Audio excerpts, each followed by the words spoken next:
Captain Lee Min-soo floated in the quiet darkness of the bridge. His ship, the Jeju, was a quiet sentinel at the edge of the solar system. On his screen, the stars were steady, unchanging points of light. His crew, a mix of Korean, American, and Brazilian officers, worked softly at their stations. It was a quiet watch, the kind that made you think of home. Min-soo thought of his small apartment in Busan, the smell of the ocean, and his daughter's laugh on a video call. A sharp beep broke the silence. "Captain," said his sensor officer, a young woman named Kim Sumi. Her voice was tight. Multiple contacts. Just outside the heliopause. They appeared. All at once. Min-soo straightened in his chair. "Show me." The main viewer flickered. The familiar starfield was now blocked. Dozens, then hundreds of dark shapes filled the screen. They were sleek and smooth, like stones polished by a river. They had no obvious engines, no lights, no markings. They were just there, silent, perfect. A cold feeling settled in Min-soo's stomach. This was not any human design. "Size?" he asked, his voice steady. "The lead vessel is approximately 5 kilometers in length," Sumi reported, her eyes wide, reading energy signatures off the scale. "No known identification. They are not responding to any hails." "Sound general quarters," Min-soo ordered. The alarm began to pulse through the Jeju. A low, urgent throb. Crew members strapped themselves in, their faces pale under the red battle lights. "Get command on the line. Now." Before the communication officer could connect, the main viewer changed. The image of the alien fleet shivered and was replaced by a figure. It was humanoid but not human. The skin was a pale gray, seamless. It had no hair, no eyebrows. Its eyes were large, dark, and held no emotion. It wore a simple silver robe. When it spoke, its mouth moved, but the voice came from everywhere at once, translated perfectly into Korean, English, every language on Earth. "People of Seoul, of Earth." The voice was calm. It was gentle, like a teacher speaking to a child. But it was also empty. It sent a chill down Min-soo's spine. "We are the Karelian hegemony. We have journeyed across the stars. We have observed your species, your energy signatures, your electromagnetic noise, your chaos." The figure paused, its dark eyes seeming to look right through the screen, right into Min-soo's soul. "You are a young species. You are flawed. You feel anger and love and hate. You make war upon yourselves. You destroy your own world. You are irrational. You are beautiful." Min-soo exchanged a glance with his first officer, Park Ji-hun. "Beautiful?" The word felt wrong coming from that empty voice.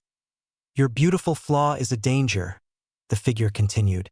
"A danger to you and to the stability of the galaxy. Order must be preserved. Perfection must be achieved. We do not come with weapons of fire. We come with an offer, a gift." On the screen, a new image appeared.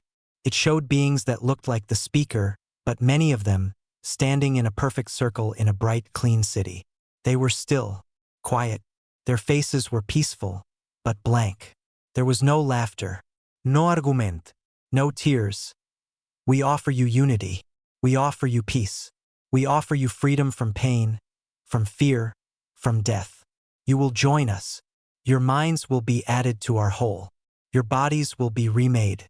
You will become perfect. You will become us." A wave of nausea hit Min-soo. It wasn't conquest. It was erasure. "You must surrender. Unconditionally. You will cease all transmissions. You will power down all engines and weapons. You will await our integration teams. This is the only path to your survival as a consciousness." The figure tilted its head. "Resistance is not logical. Your technology is primitive. Your ships are broken things. You cannot fight perfection. To choose conflict is to choose annihilation. We will remove the flawed to protect the perfect. You have one of your planetary rotations to decide." The image vanished. The starfield returned, now filled with the silent, menacing fleet. The bridge of the Jeju was utterly silent. The only sound was the soft hum of the life support systems. Minsu looked at his crew. He saw fear in their eyes. But he also saw something else. In Kim Sumi's clenched jaw. In Yoon's fierce scowl. He saw anger. He saw defiance. "Captain," the comms officer said, his voice shaky. "We're receiving a global broadcast. From Earth. It's everyone. All channels. Put it on speaker," Minsu said. A cacophony of voices filled the bridge. Not from presidents or generals first, but from people. A factory worker in Mumbai, her face covered in grease, shouting into a phone. A fisherman in Norway, on the deck of his boat, shaking his fist at the sky. A teacher in Nairobi, standing before her stunned class, speaking words of courage. The voices rolled together, a wave of human noise. Then, a clearer signal emerged. It was a video feed from the Unified Earth Defense Council. The speaker was an old Korean woman, Dr. Song Yuna, the head of the Global Science Directorate. Her face was stern, her eyes blazing. "People of Earth," she said, her voice clear and strong. "We have heard the offer of perfection." She said the word like it was a curse. "They call our love a flaw. They call our grief a design error. They call our art, our music, our stories chaos. They offer to make us silent and still and clean." She leaned forward, her gaze piercing the camera. "We are not a flaw. We are a work in progress. Our pain is the price of our joy. Our struggle is the source of our strength. We do not want their empty peace. We choose our messy, beautiful, difficult life." She took a deep breath. "Their ultimatum is rejected. Not by governments, not by armies. It is rejected by the collective will of humanity. The order has been given to every shipyard, every factory, every workshop on Earth, on Mars, in the belt." She looked down for a second, and when she looked up, there was the ghost of a smile on her lips. It was not a kind smile. It was the smile of a stubborn engineer facing an impossible job. "Tell them this," Dr. Song said, her voice dropping to a whisper that was somehow louder than a shout. "We do not surrender. We build. We fight." The transmission ended. Captain Lee Min-soo let out a breath he didn't know he was holding. He looked at the alien fleet on the screen, a perfect, silent wall of doom. Then he looked at the faces of his crew, flawed, afraid, but absolutely determined, that he keyed the ship-wide intercom. His voice echoed through the halls of the Jeju. "All hands, this is the captain. You heard the lady. They want to take what makes us human. They want to scrape the soul out of us and call it a gift." He paused, his hand resting on the cool metal of his command chair. "Well, they can try. Set condition 1 throughout the ship. Power all defensive systems. Load all missile tubes. Prepare the railgun. Send a signal to the fleet. Form defensive line beta. We hold here." He switched off the intercom and turned to Ji-hun. "One day," they said. Ji-hun nodded. "One day until what, sir?" Min-soo stared at the enemy fleet, his heart pounding not just with fear, but with a fierce, burning pride. "One day," Captain Lee Min-soo said, "until we show them what a beautiful flaw can do." The orbital shipyard above Mars was a tangled nest of light and metal. It was not pretty. It was a place of loud noise, sparks, and constant motion. Park Ji-hai floated near a large window, her tablet in hand. On the screen was a live feed from Earth. The alien, the hegemony, was still talking about perfection. Ji-hai watched, her face hard. She was an engineer. She solved problems. The thing on the screen was not a problem to be solved. It was a declaration that she, her family, her entire life was a mistake. A beautiful flaw. The words made her angry.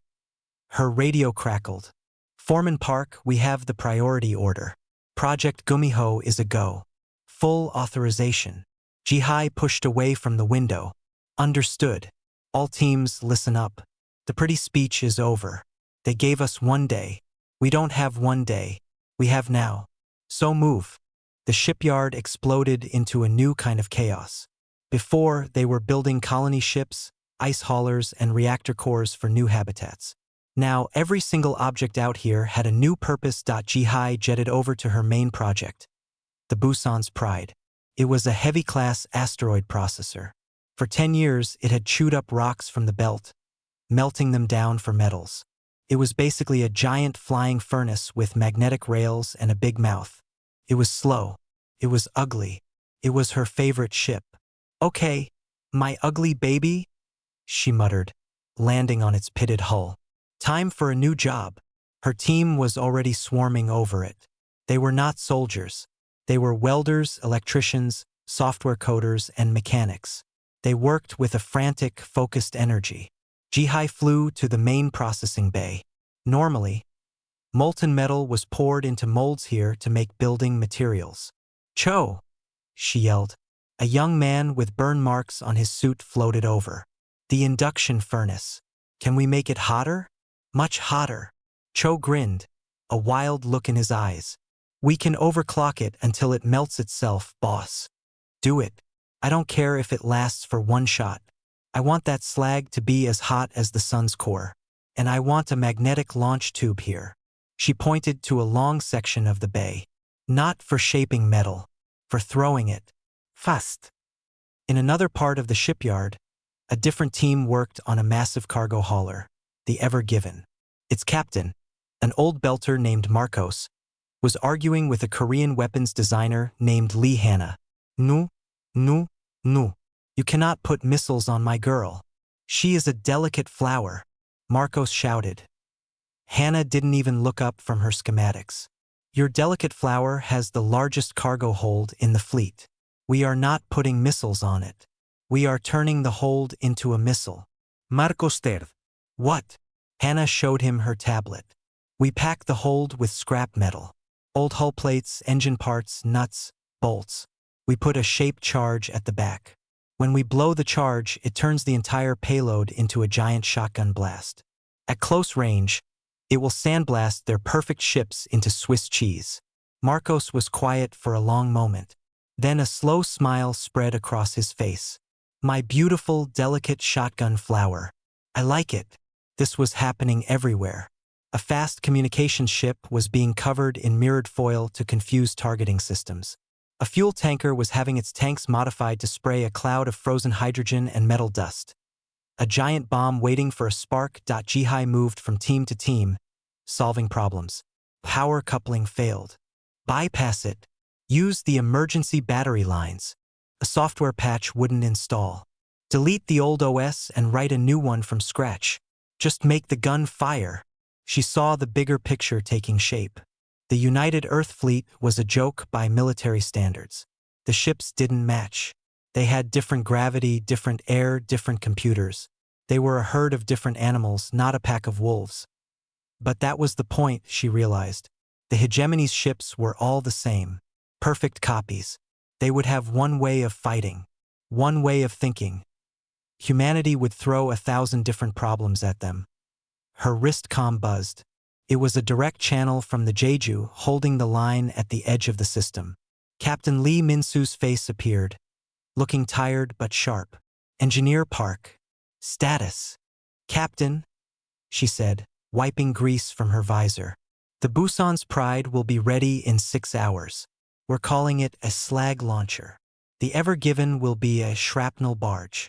We have 12 other major conversions underway, plus 50 smaller craft being fitted with mining lasers and collision spikes." Min-soo nodded. "They're watching us. Their scouts are moving closer, just observing. They think we're just busy. They don't understand." "What's to understand?" Ji-Hai said, her voice bitter. "We are building a wall from broken bottles and sharp rocks because that's all we have." "Exactly," Min-soo said, a hard light in his eyes. "They have perfect shields, perfect energy weapons. They've probably never seen a rock thrown in anger. Make sure your rocks are very hot. Engineer Park." The connection ended. Ji-Hai looked out at the hive of activity.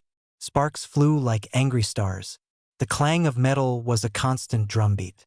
It was loud, messy, and desperate. IT was the opposite of perfect.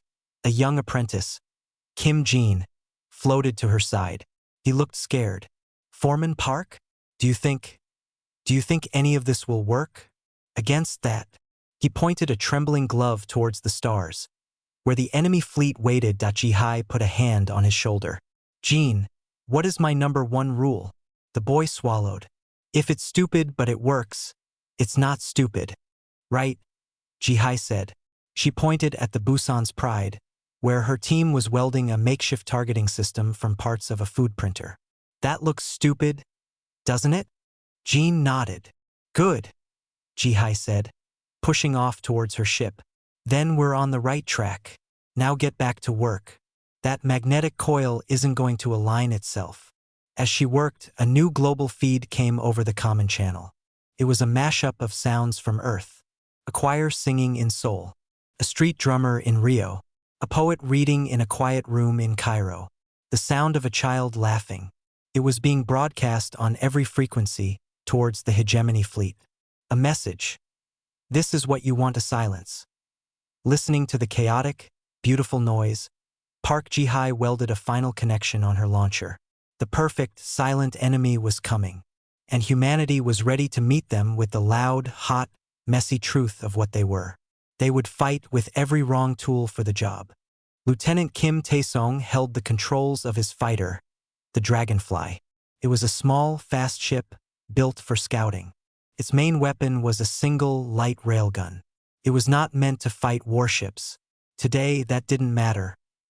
Before him, space was a painting of terror and light. The smooth, dark shapes of the hegemony fleet moved forward. They moved together like a school of fish. They were silent. They fired bright blue beams of energy that cut through the darkness. Where the beams hit human ships, they burned clean, quiet holes. There was no explosion, just deletion. The human fleet was a mess in front of them. Freighters, miners, and a few real warships like the Jeju were bunched up near the big asteroid Ceres. They fired missiles and laser batteries. The hegemony ships had shields that glowed a soft white when hit. The missiles burst against them like water balloons. The lasers scattered. It did almost nothing. All Dragonfly units, this is Jeju actual. Captain Minsu's voice was calm in Taesong's ear. Their shields are too strong for our primary weapons at range. You have your orders. Get close. Get inside their shield perimeter. Make it ugly. Good luck. Taesong took a deep breath. Okay, little fly, he whispered to his ship. Time to be annoying. He pushed the throttle. The Dragonfly shot forward. He weaved through a cloud of metal debris, the shattered remains of a cargo hauler called the Star Rabbit. Around him, 9 other Dragonfly fighters did the same. They were like gnats heading for a giant, a hegemony destroyer, shaped like a long, dark needle, turned towards them. It did not fire. It seemed to be studying them. Taesong saw a shimmer around it, the shield. He aimed right for it. Hit the same spot together on my mark, he called to his squad. 3, 2, 1, mark. 10 small railguns fired. The tungsten slugs hit the shield in a tight group.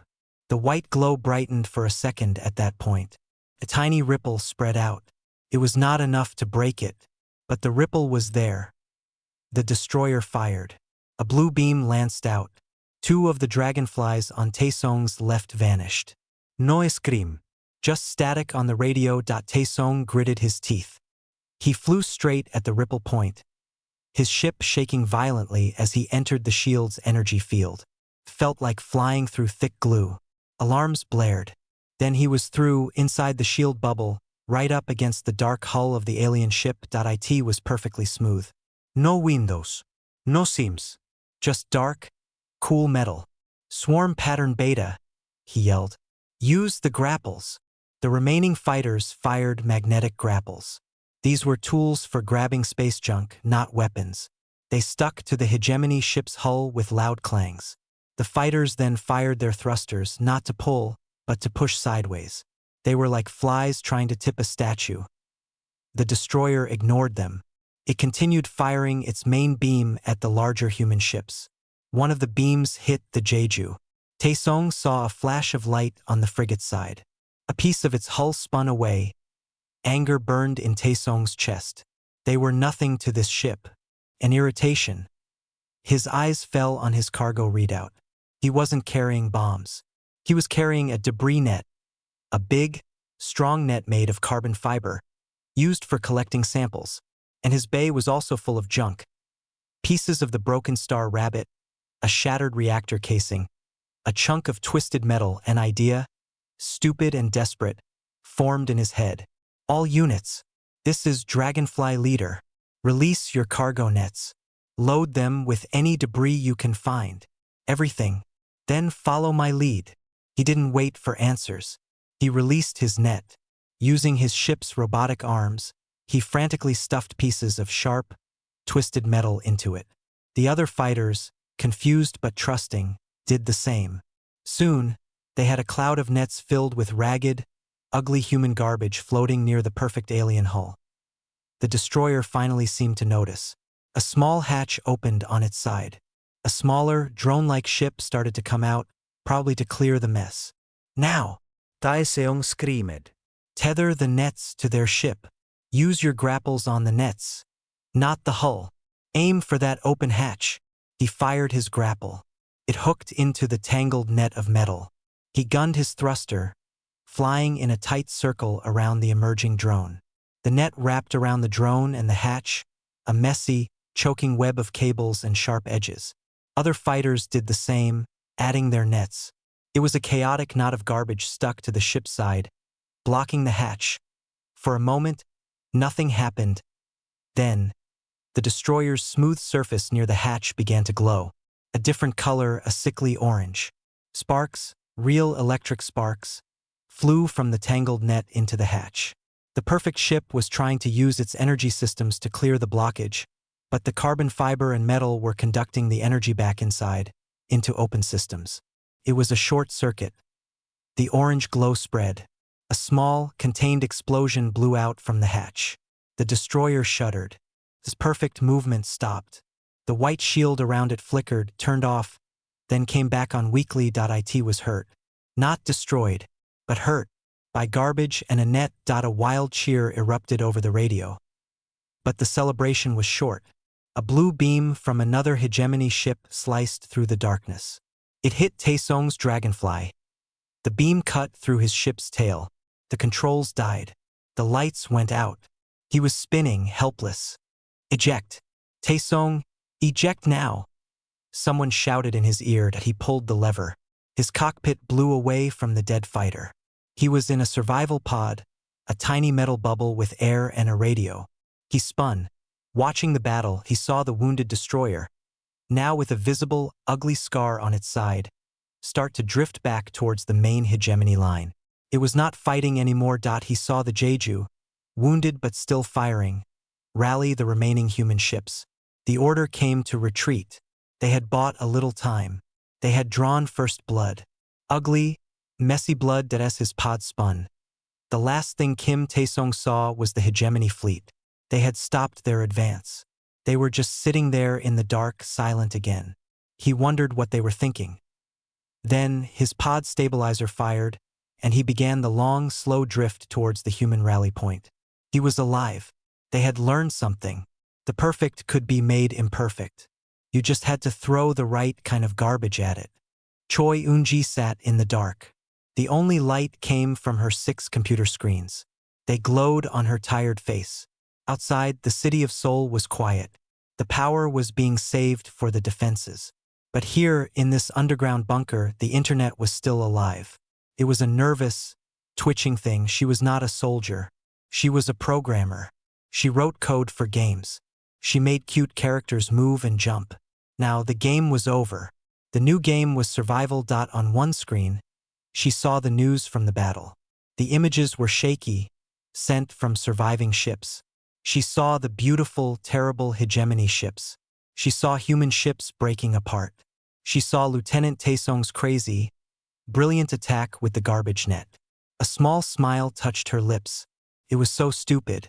It was so human. On another screen, she saw the hegemony's message, still repeating. The pale figure talking about peace and perfection, about becoming part of them, about silence. That was what made Eun-ji angrier than the weapons. The silence. They wanted to turn off the noise of humanity.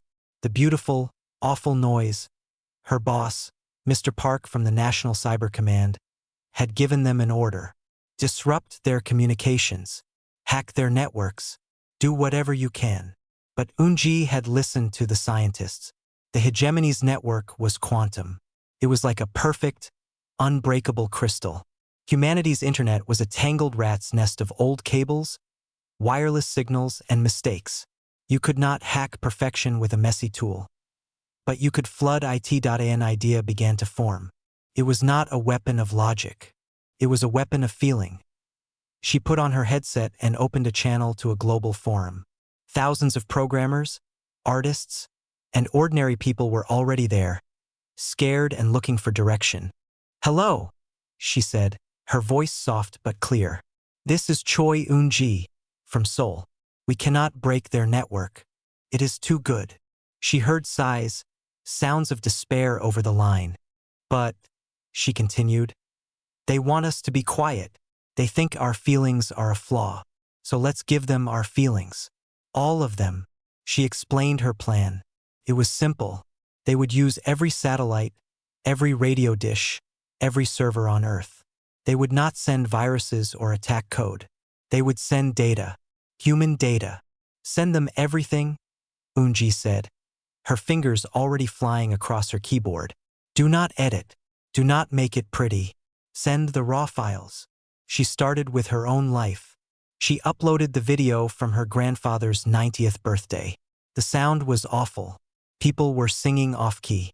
Her grandfather was crying, smiling, his face a map of wrinkles and joy. She sent it. She uploaded a clip from a security camera of a busy Seoul intersection before the war. The sound of 1,000 people talking, cars honking, a busker playing a saxophone badly. She sent it. She uploaded a video her friend had sent her years ago of a baby's first steps, followed by a loud, surprised wail. She sent it. Across the world, people understood that in an apartment in Mumbai, a man uploaded hours of street festival music, loud and chaotic. In a farmhouse in Kenya, a woman sent recordings of a rainstorm on the tin roof and her family praying. In a dorm room in Boston, a student sent every piece of digital art he had ever made, the beautiful and the terrible. The orders from governments came later, giving the plan a name, Operation Ocean Noise. But it had already begun. It was a people's project. Unji worked for hours. She wrote a simple program that searched for and packaged life data. Wedding videos. Funeral live streams, school plays, hospital births, protest marches, violent arguments caught on doorbells, quiet moments of someone drinking tea alone. She did not send famous movies or great symphonies. She sent the ordinary, messy truth. The data was compressed and fired into space. It was aimed at the hegemony fleet. It was not an attack, so their defenses did not stop it. The data packets were like rain hitting a window. At first, nothing. Unji watched the main tactical screen. The hegemony fleet had regrouped after the battle at Ceres. They were moving again towards Mars. Their formation was still perfect. Then, something odd happened. One hegemony scout ship, at the edge of their formation, suddenly stopped. It didn't slow down. It just stopped. A few seconds later, it started moving again, but its path was slightly off. It bumped gently into the ship next to it. The two ships corrected, but the perfect formation had a tiny flaw. On another screen, Unji saw the decoded hegemony communications feed. It was usually just pure data. Coordinates, status reports. Now there were gaps, little pauses, and then a new line of data appeared in their own code. It was a query. A data stream contains unsorted emotional variables. Purpose? Unji's heart jumped. They noticed. They were asking. She leaned into her microphone, speaking to the global network. "They see it. They don't understand. Give them more. More noise." The flood became a tidal wave. A woman in Chile sent a 10-hour recording of her dying father's stories. A gamer in Russia sent the frantic voice chat from his team's greatest victory. A whole monastery in Tibet sent a week of chanting prayers. The hegemony's queries became more frequent. Variable, uncontrolled audio oscillation labeled laughter. Biological purpose? A variable, Visual pattern of water falling from eyes. Tears. Sign of system failure? A. The data contradicts. It expresses pain, then expresses joy from same memory. Explain. They were trying to process it. They were trying to fit the ocean of human experience into their logical system. And it was causing friction. Unji saw another ship stutter in its flight. A weapons pod on a hegemony cruiser twitched, aiming at empty space for a second before correcting. It wasn't hurting them physically. It was confusing them. It was like a song you couldn't get out of your head, disrupting your thoughts. Mr. Park called her, his face on a secure screen. Unji, what are you doing? The military reports enemy hesitation. Is this you? It's everyone, sir, she said, her eyes burning from lack of sleep. We are not hacking their computers. We are hacking their minds, their culture. We are giving them an unsolvable puzzle. Us. He stared at her, then slowly nodded. Keep sending the puzzle, Unji. She did. She found a final file. It was on her old phone. A video from a park. She was maybe 8 years old. Her mother was pushing her on a swing. She was screaming, not in fear, but in pure wild joy. Higher, Amma, higher. And her mother's laugh, bright and clear. The sound of a childhood that was now gone. The sound of a love that was real. With a tap, Choi Unji sent her joy into the dark, towards the silent, perfect ships. It was a tiny sound in a vast ocean of noise. But as she watched the enemy fleet's movements become just a little less sure, a little less perfect, she knew. The most human weapon was not a slag launcher or a garbage net. It was a memory. It was a story. And they had just begun to tell theirs. The medical bay on the Jeju was cold and clean. Captain Lee Min-soo stood behind a clear barrier, looking in. On the other side, the hegemony integrator sat on a simple COT.IT was the one from the wounded scout ship. The ship had been crippled by a well-aimed shot from the Busan's Pride's slag launcher. The molten metal had not broken the ship, but it had gummed up its engines like hot tar. The crew, just 2 integrators, had been captured. One had shut down completely, a hollow shell. This one had stayed active. It looked like the speaker from the first message. Pale gray, hairless, in a silver suit. His dark eyes were open, staring at the wall. It did not move. It was like a perfect statue. The military intelligence officers had tried questioning it for days. They got nothing. It would only repeat in its calm voice, "You will be made perfect. Resistance is error." Min-soo was tired of it. Tired of the perfection. Tired of the silence. His ship was damaged. He had lost friends in the battle. He had seen the chaos of human bravery, and it was the opposite of this quiet thing. He made a decision. He ordered the intelligence officers out. He told the guard to leave. He walked through the barrier door and stood in front of the integrator. It did not look at him. "My name is Lee Min-soo," he said. The integrator's head turned smoothly. Its eyes focused on him. Designation: Primary Integrator Subunit 7. You are the commander of this vessel. Your surrender would be logical. Min-soo ignored that. He pulled up a stool and sat. He took something from his pocket. It was a small, flat case. He opened it. Inside was a single, dried flower. A Korean magungwa. A rose of Sharon. It was brown and brittle. "This is from Earth," Min-soo said, holding it up. "From my home. It was alive once. It drank water from the rain. Felt the sun. Now it is dead. We keep it because it reminds us of when it was alive. Of its beauty. We find beauty in its death, too." The integrator stared at the flower. "It is a biological unit that has ceased function. Its continued preservation serves no purpose. It is clutter. It is memory," Min-soo said softly. He put the flower away. He took out his personal tablet. He pulled up a picture. A little girl with a big smile, missing a tooth. "This is my daughter, Lee Jia. She is 7. She is afraid of the dark. She laughs so loud it hurts my ears sometimes. She drew this for me." He showed another picture. A drawing of a stick-figure man next to a lumpy ship. The sky was a furious scribble of red and orange crayon. At the bottom, in messy letters, Fight the bad guys, Appa. What is the purpose of this image? It is not accurate, Subunit 7 said. It is love, Minsu said. His voice cracked a little. She knows I am here. She knows I might not come back. This was her way of being with me. It is her feeling made into a picture. It is a piece of her soul. The word soul made the integrator blink. A slow, deliberate motion. Soul, a non-technical term. A metaphor for consciousness. Is it? Minsu asked. He played an audio file. It was the global broadcast channel, the one Choi Eun-ji and billions were flooding. A patchwork of sound came out. A few seconds of a sad song. A man shouting in anger at a ball game. A baby cooing. A crowd chanting for peace. The integrator listened. His body became very still. This is the disruptive data stream. It is illogical. The emotional states conflict and have no clear source or goal. You're right, Minsu said. He leaned forward. It has no goal. It just is.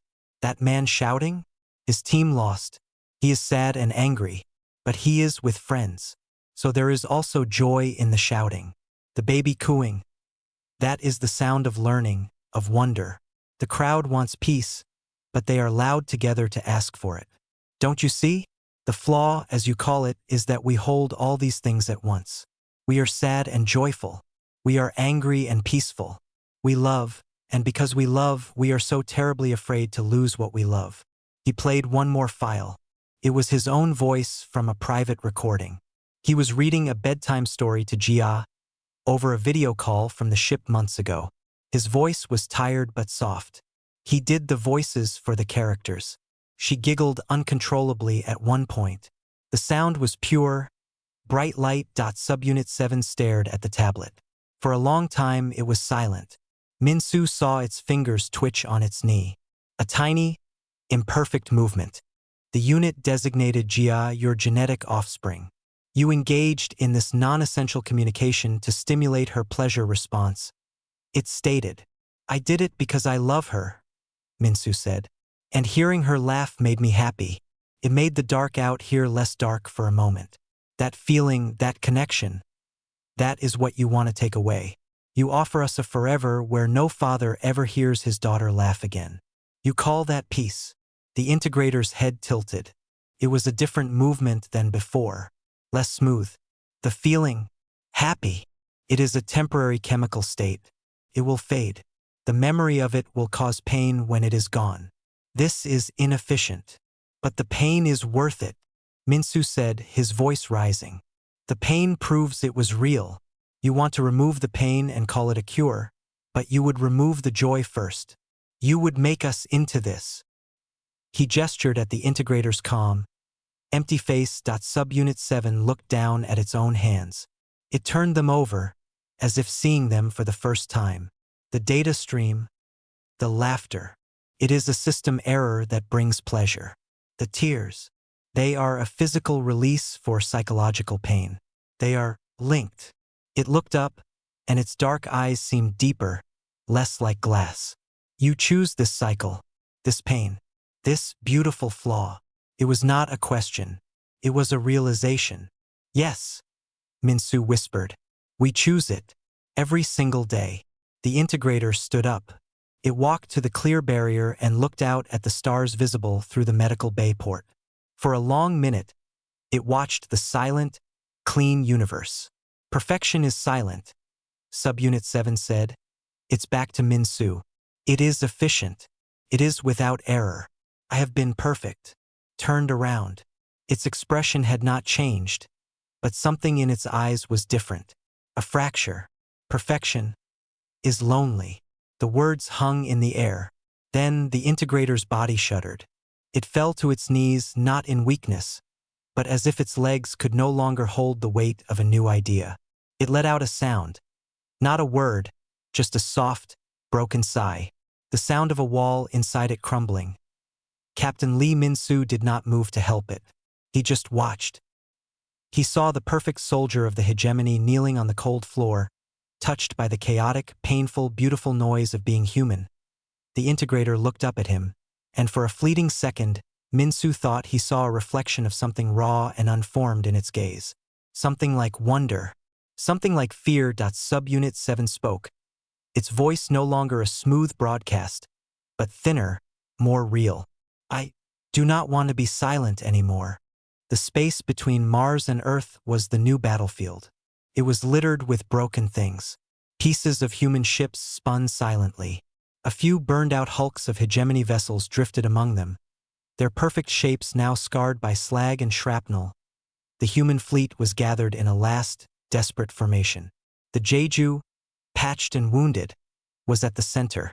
Around it floated the Busan's Pride, its front end blackened from firing its makeshift cannon so many times. The Ever Given and other cargo ships turned weapons weighted, their holds packed with scrap. Every ship was damaged. Every crew was tired. On the main screen of the Jeju, the full might of the Karelian hegemony armada approached. It was a wall of darkness, bigger than before. They had called in more ships. They were done with observations and small battles. This was the end. Their message was simple, repeated on a loop. The flawed will be erased. Perfection will be restored. Captain Lee Min-soo stood on his bridge. His hands were steady on the back of his chair. He looked at the faces of his crew. Kim Sumi at sensors, Park Ji-hun at weapons. They were afraid, but they were ready. This is it, Min-soo said, his voice carrying through the quiet bridge. They are coming to finish it, to wipe us clean from the universe. They will try to be quick. They will try to be quiet. Our job is to be loud. Our job is to be messy, to make them remember us. He opened a fleet-wide channel. All ships, this is Jeju Actual. Hold the line. Make every shot count. For Earth. A chorus of acknowledgments came back, voices thick with emotion. On Mars. Engineer Park Ji-hai watched from the shipyard control room. Her hands were clenched into fists. Her work was done. Her ships were out there. Now, she could only watch. And Seoul. Choi Eun-ji sat at her screens, the ocean of human noise still streaming out from her servers. She saw the enemy fleet on the tactical map. It was so big, it looked like a final, dark wave. The hegemony fleet entered firing range. Here they come, Ji-hun whispered. The first blue beams lanced out. A human freighter, the Jakarta, vanished in a flash of light. Return fire. All ships, Min-soo commanded. Space erupted in light and noise. Human missiles streaked out, exploding against the white shields. Mining lasers drew red lines across the dark. The Busan's Pride fired a glob of superheated slag. It hit a hegemony cruiser's shield, splattering across it. The shield glowed orange where it hit and began to flicker. But there were too many enemies. The hegemony ships moved forward, methodical and unstoppable. One by one, human ships were silenced. Min-soo felt a cold despair. They were brave. They were clever. But they were going to lose. The perfect, silent wave was going to wash over them. Then, something changed. A hegemony destroyer on the left flank of their formation suddenly turned. It turned its weapons not on the human fleet, but on the ship next to it. A bright blue beam cut into its own sister ship. The attacked ship spun away, shocked and wounded. What happened? Sumi cried out. Did we hit it? No, Min-soo said, leaning forward. Look, another ship, a scout, stopped moving. It just hung in space. A third ship began to fire its thrusters randomly, tumbling out of formation. The wall of perfect ships was no longer a wall. It was becoming a confused crowd. On the Jeju's communication panel, a light flashed. It was an internal channel. From the medical bay. Min-soo's eyes went wide. He opened the channel. A voice came through. It was the voice of Subunit 7, the integrator. But it was different. It was strained. It was being broadcast on every frequency, human and hegemony. The flaw is beautiful, the voice said. It was not loud, but it cut through the noise of the battle. The pain is real. The joy is worth it. Do you hear the noise? As the voice spoke, a second signal piggybacked on it. It was the data stream, Choi Eun-ji's ocean of noise. The laughter, the cries, the music, the prayers. It was being pumped directly into the hegemony's own communication network by Subunit 7, The voice continued, breaking apart. I choose the flaw. I choose the noise. I choose the blaze. The signal ended with a burst of pure sound, a composite of everything human. It ended on Captain Minsu's voice from the medical bay, saying, "The pain proves it was real." The effect on the hegemony fleet was instant and terrible. Ships stopped firing. Some began to drift. Others turned in slow circles. On the human scanners, the hegemony network, a single bright mind, was fracturing into 1,000 separate, confused signals. They were receiving the total, unbearable weight of human feeling all at once. They were designed for logic, for silence. This was a virus of the soul. The main hegemony command ship, the largest of them all, pulsed with a furious red light. It was trying to reassert control, to silence the noise. Minsu saw his chance. In the chaos, the perfect formation was gone. "All units," he roared. "Target the command ship. Every weapon we have. Now!" What was left of the human fleet fired. Missiles, lasers, and one last, huge ball of molten slag from the Busan's pride flew through the chaos. The hegemony command ship's shields were strong, but they were distracted, flickering under the internal data storm. The human weapons hit. The shields failed. The slag splashed across the smooth, dark hull, burning and sticking. Secondary explosions rippled through the giant ship. It did not blow apart. It went dark. All its lights went out. It became just a dead shape in space. With the command ship silent, the rest of the hegemony fleet lost all coordination.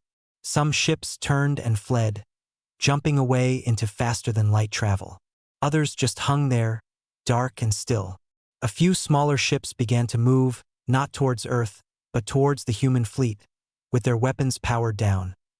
The battle was over. The silence that followed was not the silence of the hegemony. It was a stunned, breathless silence. Then, a cheer broke out on the bridge of the Jeju.